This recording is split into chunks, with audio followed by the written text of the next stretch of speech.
In this video, we are going to be learning the different literary devices or figures of speech as we answer questions from the past questions.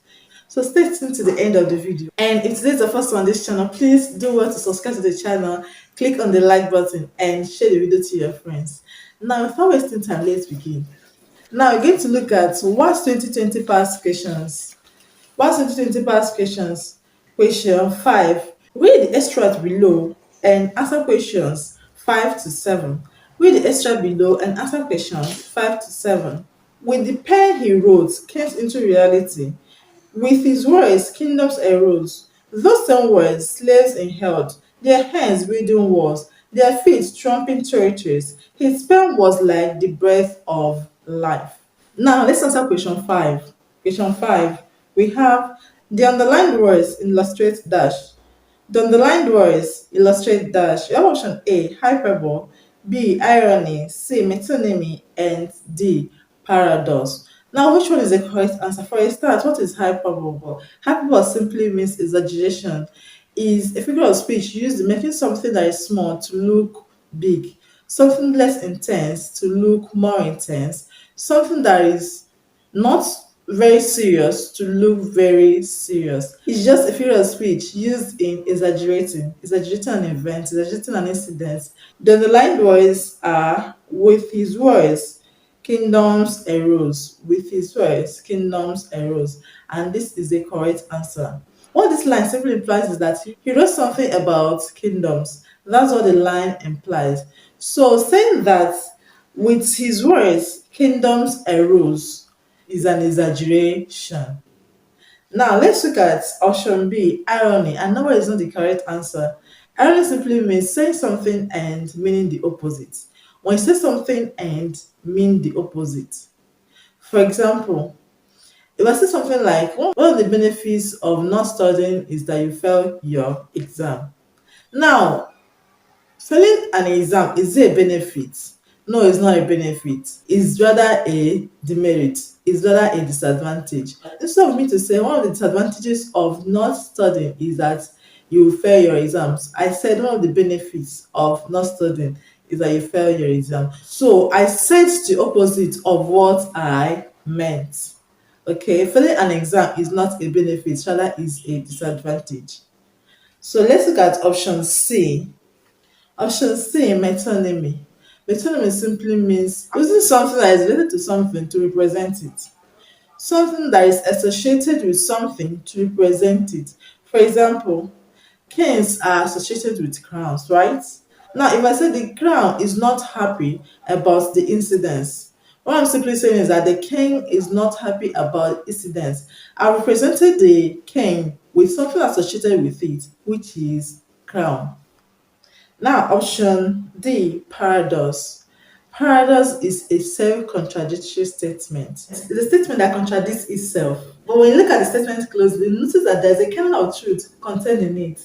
Now, when you have a self-contradictory statement that makes sense, that is paradox. A self-contradictory statement that makes sense. For example, if I say, if you don't risk anything, you will lose everything. The statement is self-contradictory. And what it implies is that when you don't risk something, you will lose the benefits. For example, if you don't risk going to school, you risk being an illiterate. If you don't risk anything, you lose everything. It's self-contradictory. Now we already know the correct answer, which is option A. Now let's look at the next one. Question 6, we have hands and feet in line 4 illustrate dash. Hands and feet in line 4 illustrate dash. We have option A, contrast, B, litotes, C, personification, and D, synecdoche. Now which one is the correct answer? Now let's look at contrast. What is contrast? It's self-explanatory. It's a figure of speech used in highlighting the difference between two things. For example, the poor and the rich. There are different classes of people in the society. When you have such line in a poem or in a novel or in a play, it is contrast. It is contrast. Contrast can also be in form of color like white and black, red and white. It happens when you have two different things that are placed together in a line of a poem or in a line of a literary work to show the difference between the two different things. I hope that is clear. Now, option B. Option B is the opposite of hyperbole, litotes. Litotes simply means understatement. It's a figure of speech that is used in understating something. For example, if I say, you don't look bad today, what I actually mean to say is that you look good, right? But I've said you don't look bad. Instead of using the word good, I used the word bad, but I used don't. But I used don't to negate the word bad. So that is litotes. If I say he's not a bad cook, he is not a bad cook. What I actually mean is that he is a good cook. Instead of using the word good, I've used the word bad, but I negated it with not. He's not good in mathematics. What I mean is that he is bad in mathematics, right?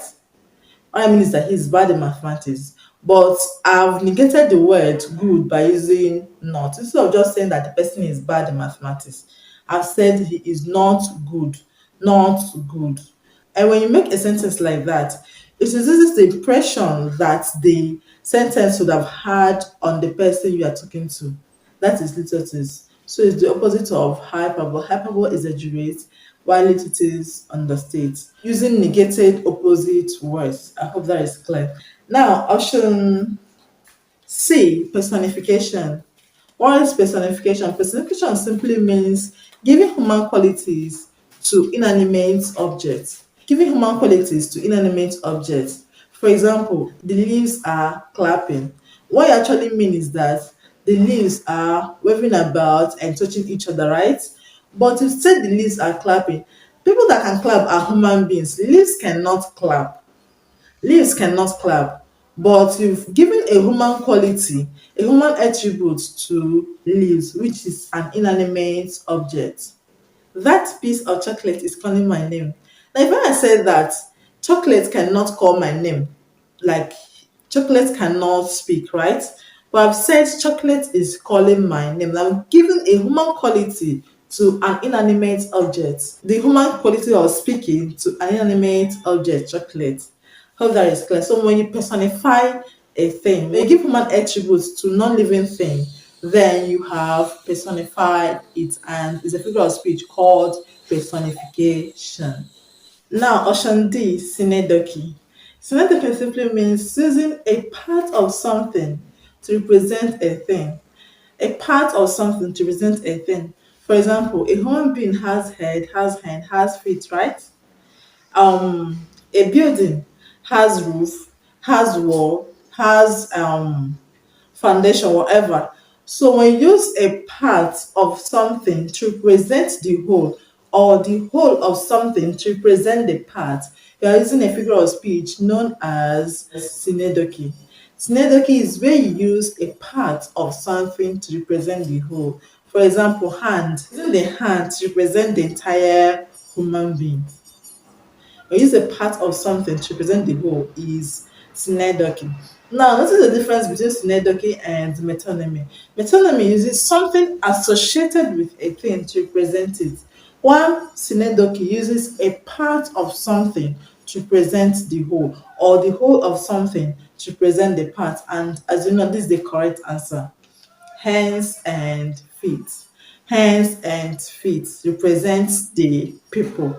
Represents the people. So option D is the correct answer. Synecdoche.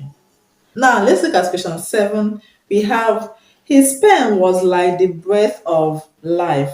Exemplifies dash. His pen was like the breath of life, exemplifies dash. I have option A, Bathos, B, pathos, C, satire, and B, simile.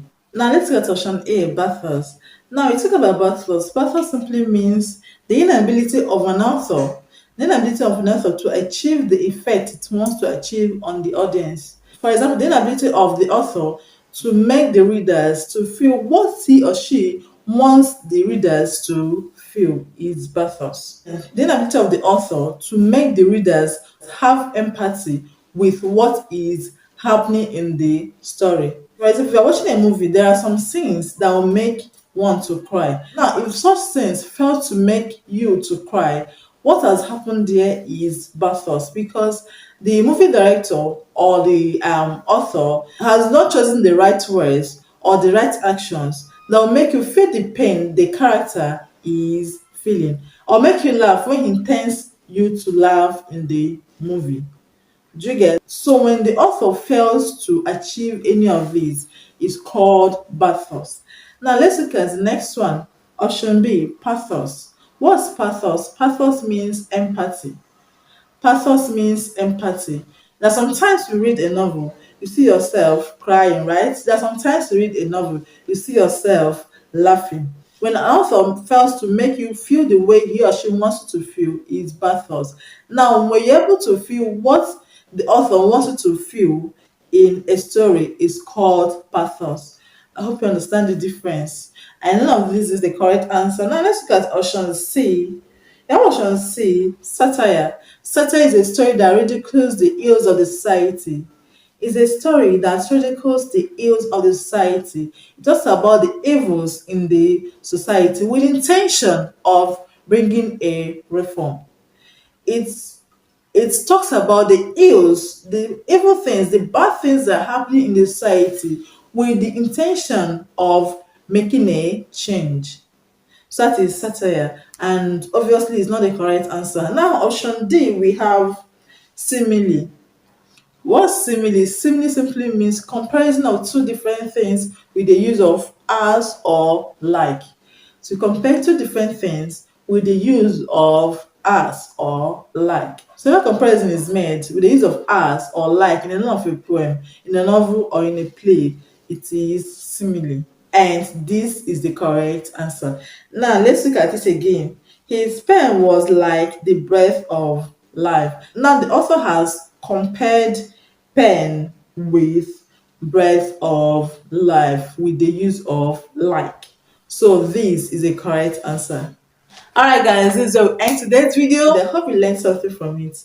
I hope you enjoyed it. Please click on the like button, share the video to your friends, and do not forget to subscribe if you're not subscribed already so you can see my older videos. So click on the like button so you can see my older videos, and do not forget to share it to your friends. Thank you very much for watching, and see you in another video. Bye for now.